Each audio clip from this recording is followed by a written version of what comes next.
Bom dia, ouvintes da Rádio Assunção Cearense. Bom dia, internautas do blog do Edson Silva. Estamos começando agora o nosso programa, o blog do Edson Silva, na Rádio Assunção Cearense. Uma matéria publicada ontem, domingo, no blog do Edson Silva, destaca a posse de Ciro Gomes na presidência nacional do PDT.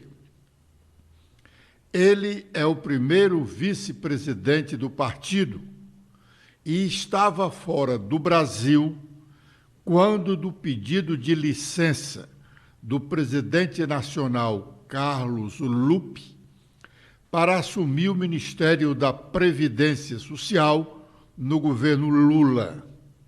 Ciro estava em período de estudos em Boston e, por isso, a presidência do Diretório Nacional passou a ser ocupada pelo deputado federal André Figueiredo, o segundo vice-presidente nacional. Ciro está de volta ao Brasil e, naturalmente, deve ser ele o substituto natural de Carlos Lupe.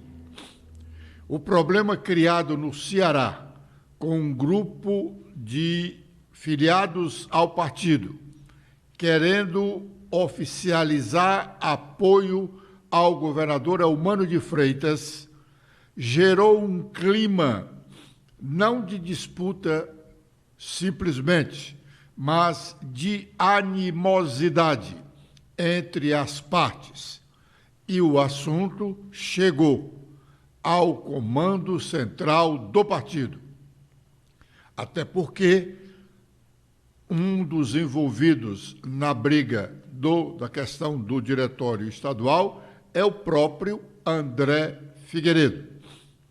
Os principais líderes do partido do Ceará, Ciro Gomes, Roberto Cláudio e o prefeito José Sarto, querem ser oposição ao governo do Estado. E a parte, liderada por Cid Gomes, quer oficializar a aliança com o PT cearense. A direção nacional já conheceu oficialmente da briga no Ceará, com o grupo de Cid querendo derrubar André Figueiredo da presidência. O mandato de André vai até o dia 31 de dezembro deste ano, como mostrou a matéria publicada ontem no blog do Edson Silva, registrando o documento que está hoje registrado no Tribunal Regional Eleitoral, exatamente confirmando o mandato do presidente estadual do partido, André Figueiredo, até 31 de dezembro. André, de fato, até aqui, está acumulando muitos e importantes cargos da administração do partido. Atualmente, como já dissemos, ele está no exercício da presidência nacional, porque é o segundo vice-presidente. Carlos Lupe pediu licença para ser ministro e Ciro Gomes, o primeiro vice-presidente, não estava no Brasil. Ciro já está no Brasil. O detalhe importante aí, Ciro até poderia não assumir a presidência nacional do PDT, porque não tem lá tanto interesse na parte administrativa do partido. Mas a briga, que tem como parte principal, uma das partes principais, o senador Cid Gomes, seu irmão, e hoje inimigo, eles são inimigos desde meados do ano passado, quando o Cid decidiu não apoiar a candidatura do PDT ao governo do Estado, nem o candidato da aliança comandada pelo PDT ao Senado da República. Ele preferiu apoiar para o Senado Camilo Santana, dizendo-se afastado da disputa pelo governo estadual. Nessa situação, ele feriu o estatuto do partido e está sujeito, como nós mostramos também na matéria, o estatuto do PDT Nacional está registrado no Tribunal Superior Eleitoral desde o ano passado. Ciro, assumindo o comando nacional, sem dúvida, vai combater a proposta do irmão Cid e pode abrir um processo disciplinar no Diretório Nacional, não apenas contra Cid, mas contra vários outros integrantes do PDT cearense. O Conselho de Comunicação Social do Congresso Nacional faz uma audiência pública nesta manhã para discutir a violência contra profissionais de comunicação e também sobre a valorização da comunicação social no Brasil. A jornalista cearense Samira de Castro, ex-presidente do Sindicato dos Jornalistas do Estado do Ceará e hoje integrante da direção da FENAGE, que é a Federação Nacional dos Jornalistas, foi uma das que já se manifestaram no encontro. Vamos ouvi-la. A liberdade de imprensa é um preceito constitucional. O sigilo da fonte é um preceito constitucional. E para garantir esse sigilo, nós precisamos de um critério de acesso a quem exerce essa profissão. Né? Hoje nós temos a emissão indiscriminada de registros profissionais, inclusive detectamos na FENAGE a emissão de registros até para menores de idade. Né? Então nós precisamos ter um critério de acesso a essa profissão e que, no nosso entender, hoje só vai ser possível se aprovarmos uma proposta de emenda constitucional que está parada na Câmara dos Deputados. Já foi aprovada no Senado por ampla maioria de votos em 2012, mas ela segue parada no Senado. Além do diploma como critério de acesso, a gente também precisa de uma atualização da nossa regulamentação profissional. O último decreto-lei é de 1979 e várias outras funções foram incorporadas ao jornalismo a partir do uso da internet comercial, a partir agora dessas novas ferramentas tecnológicas, não de produção, mas, digamos, de escoamento da produção jornalística. E também acho que a gente tem como pauta de valorização a criação de um Conselho Federal de Jornalistas. Nós somos das poucas categorias, talvez a única de nível superior, que não temos um conselho de classe, né, para primar pelo exercício ético dessa profissão que é tão cara à sociedade. E, por fim, e não menos importante, a FENAGE tem uma pauta também muito consistente de valorização do jornalismo que diz respeito à sustentabilidade. Né? Todos nós acompanhamos diariamente a chamada crise do modelo de negócios do jornalismo, que passou a vigorar também muito em conjunto com uma crise de credibilidade. Né?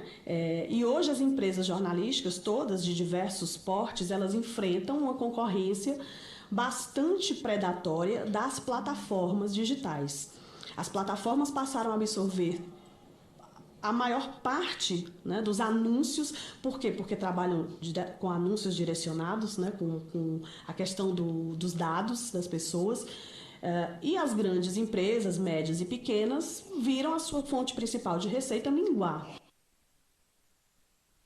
A jornalista Samira de Castro é uma sindicalista que tem batalhado muito em defesa dos colegas jornalistas aqui no estado do Ceará.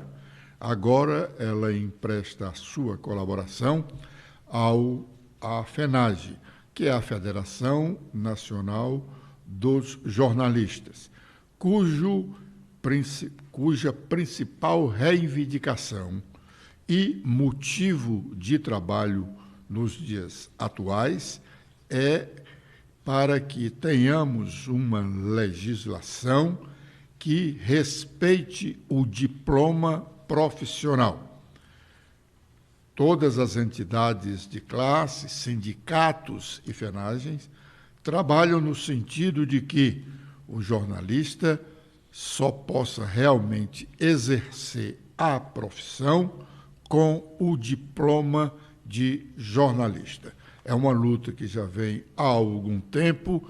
Como ela disse aí, essa legislação está parada hoje no Senado da República. Já houve um momento em que as empresas só podiam contratar jornalistas que tivessem passado pela universidade, pelo curso de comunicação social. Mas uma decisão do Supremo Tribunal Federal considerou essa lei inconstitucional.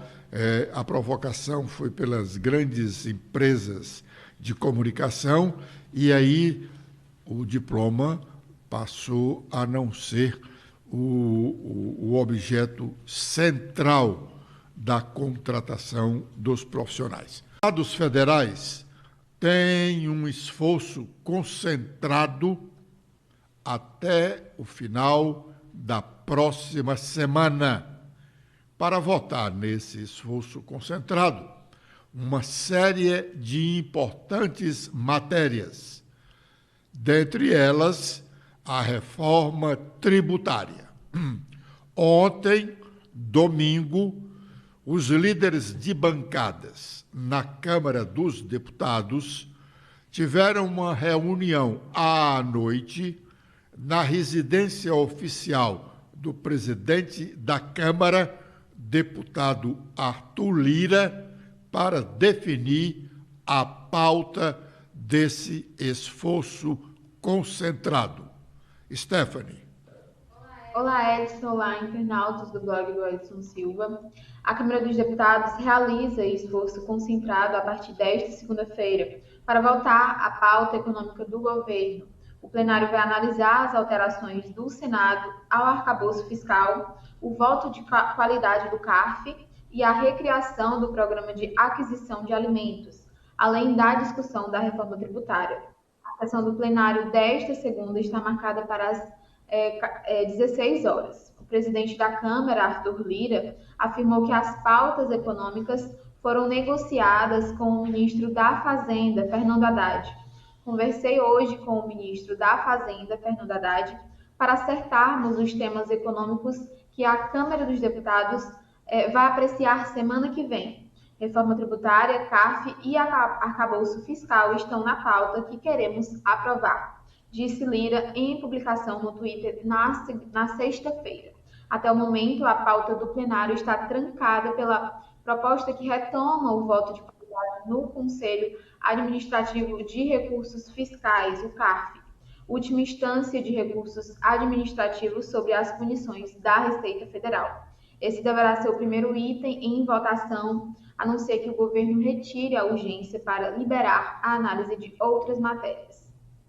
Bom, deputados e senadores federais, deputados federais e estaduais, terão um recesso de meio do ano durante a segunda quinzena deste mês. Câmara dos Deputados, Senado da República e Assembleia Legislativa devem encerrar o semestre legislativo na sexta-feira da próxima semana. Na sexta-feira da próxima semana. A partir daí, começa o recesso e todos eles voltam ao trabalho na primeira semana de agosto. Diferentemente dos vereadores, inclusive os de Fortaleza, que já estão de recesso. O recesso dos vereadores, os recessos das câmaras municipais no meio do ano é igual ao das Cortes Superiores da Justiça, um mês. Pois bem, nesse caso, a segunda quinzena desse mês, já os tribunais superiores, como nós acabamos de dizer, Supremo Tribunal Federal, Superior Tribunal de Justiça, Tribunal Superior Eleitoral, Tribunal Superior do Trabalho e outros já estão em recesso. E o prazo de folga dos ministros, repito, é de 30 dias. As Cortes Superiores da Justiça brasileira só voltarão a funcionar na primeira semana de agosto. A ministra Rosa Weber, presidente do Supremo Tribunal Federal, fez um balanço positivo das atividades do Supremo na última sessão da Corte, na semana passada. Vamos ouvi-la. Nesse dia em que mais um semestre de intenso e profícuo trabalho desta Suprema Corte chega ao fim, eu não posso deixar de lembrar que este semestre judiciário que hoje se encerra se seguiu a um fato absolutamente atípico nos quase 200 anos de existência do Supremo Tribunal Federal, considerados Império e República, considerado o período em que ele ainda se chamava Supremo Tribunal de Justiça no Império, e que consistiu na invasão criminosa desta sede histórica da nossa casa, naquilo que chamamos o Dia da Infâmia, que foi o dia 8 de janeiro. Um dia que desafiou a força institucional da nossa Suprema Corte, como guardia da Constituição, e também a resiliência dos nossos valores democráticos e da plena cidadania. Sabemos todos que, nada obstante esse fato insólito e criminoso, repito, a união de forças, o espírito de colegialidade, a incansável dedicação de todos à nossa missão institucional, à luz do que nos comete a Constituição da República, revelaram-se sólidos e perenes o suficiente para garantir a permanência, sem qualquer solução de continuidade, da nossa prestação jurisdicional, ao lado da reconstrução em tempo recorde das nossas instalações. Mais uma vez revelou-se a rigidez dos valores maiores que sustentam a atuação desse Supremo Tribunal Federal e a própria democracia em nosso país, que nos moldes da campanha que encetamos manteve-se inabalada, como permanece inabalável. Também em tom positivo, a fala do ministro Alexandre de Moraes no encerramento das atividades do Tribunal Superior Eleitoral, coincidentemente, no dia em que foi concluído o julgamento do processo que tornou inelegível por 8 anos o ex-presidente Jair Bolsonaro. Vamos ouvir o que disse o ministro Alexandre de Moraes. Nesse primeiro semestre de 2023, foram julgados pelo Tribunal Superior Eleitoral 976 processos. De 1º de fevereiro até hoje, realizadas 90 sessões de julgamento, 39 sessões jurisdicionais, sendo 2 extraordinárias, 28 sessões administrativas presenciais, também sendo 2 extraordinárias. De forma virtual, o Tribunal Superior Eleitoral realizou 18 sessões ordinárias e 5 sessões extraordinárias. E isso foi muito importante porque, em 1º de janeiro desse ano, o acervo do Tribunal Superior Eleitoral era de 6.548 processos, sendo que 901 estavam conclusos para os relatores, os demais nos procedimentos processuais. Bom, agora é o momento de sabermos quais as nossas manchetes. Letícia. Olá, Edson. Olá a todos que acompanham o nosso programa desta segunda-feira. Com as atualizações feitas no nosso blog, temos que morre o ministro aposentado Sepúlveda Pertence. O STF declara luto oficial por 3 dias. Aos 85 anos, Sepúlveda faleceu por insuficiência respiratória em Brasília, deixando os filhos Pedro, Evandro e Eduardo.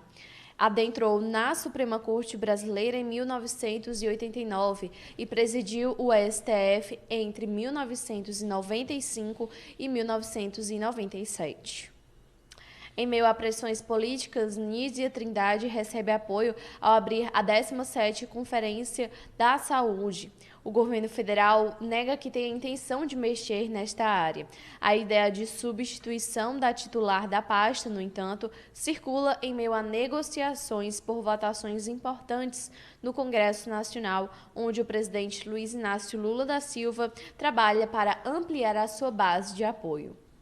O presidente da República também exalta o povo baiano durante a festa da independência do Brasil.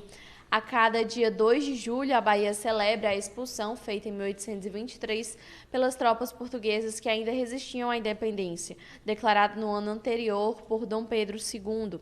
No movimento que contou com a participação popular, qualquer autoridade lusitana remanescente foi extirpada do poder.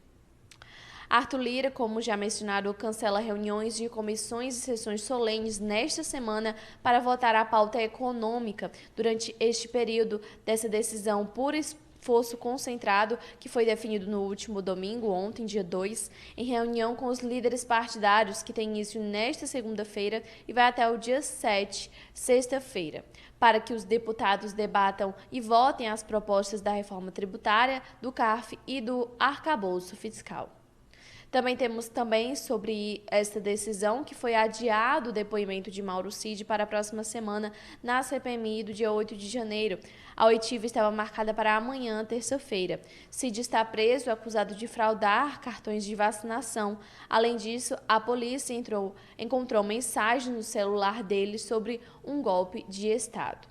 Com os destaques nacionais, temos em principal manchete do Estadão que os petistas do Centrão são os deputados do PT fiéis à Lira. Este grupo de parlamentares do partido molda a defesa do governo Lula a interesses do presidente da Câmara, passando por orçamento secreto e entrega do Ministério da Saúde. E, por último, com as atualizações da Folha de São Paulo, o governo Lula discute plano B para a regulamentação da internet antes das eleições de 2024. O executivo não conta com o avanço do PL das fake news e aposta em mini-reforma eleitoral e lei do consumidor. Muito bem. A morte do ministro Sepúlveda Pertence realmente abalou uma boa parte do judiciário brasileiro. Ele foi um dos que promoveram grandes avanços na Justiça Nacional, sobretudo no Tribunal Superior Eleitoral. Ele abriu as portas da Justiça Eleitoral e, como ministro do Supremo Tribunal Federal e também como presidente do Tribunal Superior Eleitoral, o ministro Sepúlveda Pertence, em várias oportunidades, esteve aqui no estado do Ceará, tanto em eventos da Justiça Comum como da Justiça Eleitoral. O advogado especialista em direito eleitoral, Hélio Parente, deu uma longa entrevista para o blog do Edson Silva na última sexta-feira, falando sobre as eleições municipais do próximo ano. É uma eleição diferente de todas as outras já acontecidas no plano municipal, por conta da nova legislação eleitoral que começou a ser implantada já na disputa municipal de 2020. Agora, tem novidades que precisam ser bem entendidas pelos dirigentes partidários e pelos próprios futuros candidatos. A legislação eleitoral presume-se que não venha a mudar para o pleito do próximo ano, mas pode acontecer. Até o final do mês de setembro, no início de outubro, até a véspera de um ano antes do dia da votação, que será no primeiro domingo de outubro de 2024, é possível haver mudança na legislação eleitoral. Mas vamos ouvir o que disse o advogado Hélio Parente. Veja só, você conseguir numa eleição municipal, e numa eleição estadual ainda é muito pior, você conseguir numa eleição municipal 30 mulheres candidatas por partidos políticos, 30 por partidos políticos, né? E aí, se você não tiver esse número, você perde o DRAP, quer dizer, perde o documento de registro de ato partidário, e que, por consequência dessa violação ao DRAP, você acaba afetando as demais candidaturas, né, ditas masculinas, né? É uma imposição legal muito rígida, de muita rigidez aos partidos políticos, né? Eu acho que o sistema de cotas que eu defendo, que eu acho necessário, a própria Assembleia do Ceará, o número de mulheres não corresponde a 30% da Casa Legislativa lá, deveria ser no Parlamento, dentro do Parlamento. O próprio Parlamento tinha que reservar 30% de vagas para as mulheres. Mas vamos para a realidade da política brasileira. Tá bom. Eu escolho 30% de mulheres para encher a cota. Eu sou o partido, no ano que vem escolho 30% de mulheres, estou lá, meu DRAP tem 12 mulheres candidatas, mas eu tenho 2, e é isso que acontece, que eu quero eleger, que eu quero privilegiar. Eu pego o valor da cota e só deposito o recurso só para aquelas 2. Deixo as 10 só para compor.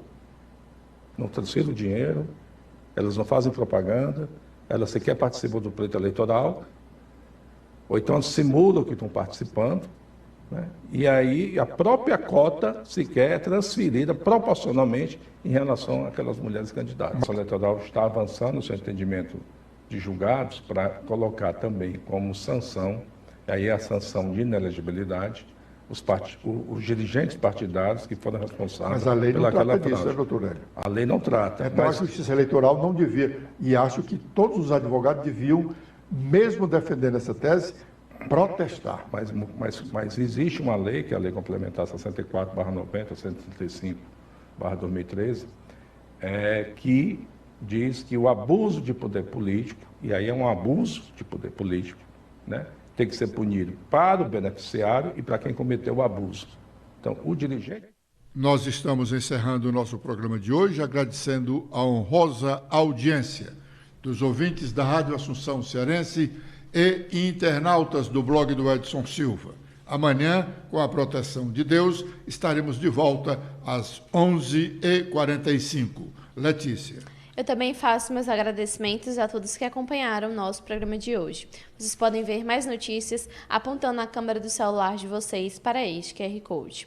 Espero revê-los no nosso programa de amanhã. Até lá!